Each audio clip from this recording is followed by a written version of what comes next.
चक्क 4 चाकी गाडी, परदेश सहल आणि जमीन सुद्धा. मित्र हो, निवडणूक आली रे आली की पैशाचा अक्षरशः पाऊस पडतो. मतदारांचं मत हे दानानं नव्हे तर ते धनानं विकत घेतलं जातं. आता बघा, नुकत्याच झालेल्या नगरपालिका नगरपंचायत निवडणुकीमध्ये सुद्धा जिकडं तिकडं पैशांची अतिवृष्टी होताना आपण पाहिली. आता तर महापालिकाच्या महत्वाच्या निवडणुका होऊ घातलेल्या आहेत. अजून या निवडणुकीच्या प्रचाराचा धुरळा उडायचा आहे, उमेदवार निश्चित व्हायचे आहेत, मतदान एकूण प्रक्रिया ह्याची सगळ्या अजून तारखा जाहीर व्हायच्या आहेत. पण त्या आधीच जनतेच्या मतांना आमिषाचं मधाचं बोट लावलं जाऊ लागलंय. पुणे आणि पिंपरी चिंचवडमध्ये स्थानिक स्वराज्य संस्थांच्या निवडणुका अद्याप जाहीर झालेल्या नसल्या तरी सुद्धा इच्छुक उमेदवारांनी मतदारांना आकर्षित करण्यासाठी जोरदार हालचाली सुरू केलेल्या आहेत. अलीकडं निवडणुकीमध्ये मताची जी खरेदी विक्री होत असते, एकेका मताचे जे दर निश्चित होतात ते पाहून सर्वसामान्यांचे डोळे पांढरे होण्याची वेळ येते.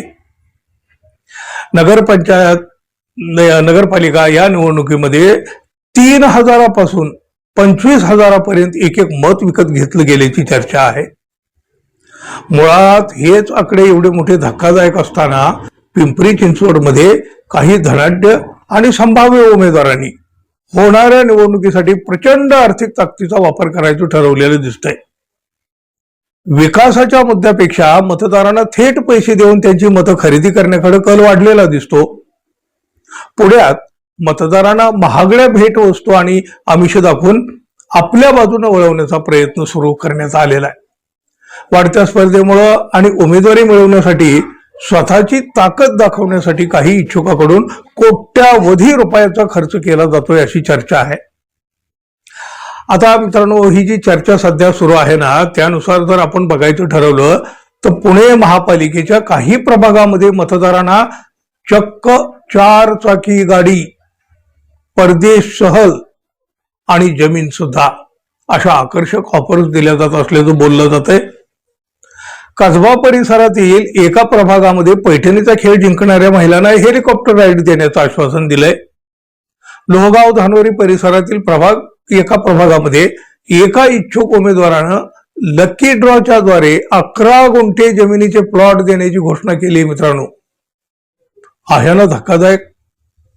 आणि या प्लॉटच्या संदर्भानं नोंदणी प्रक्रिया देखील सुरू करण्यात आल्याचं सांगितलं गेलंय.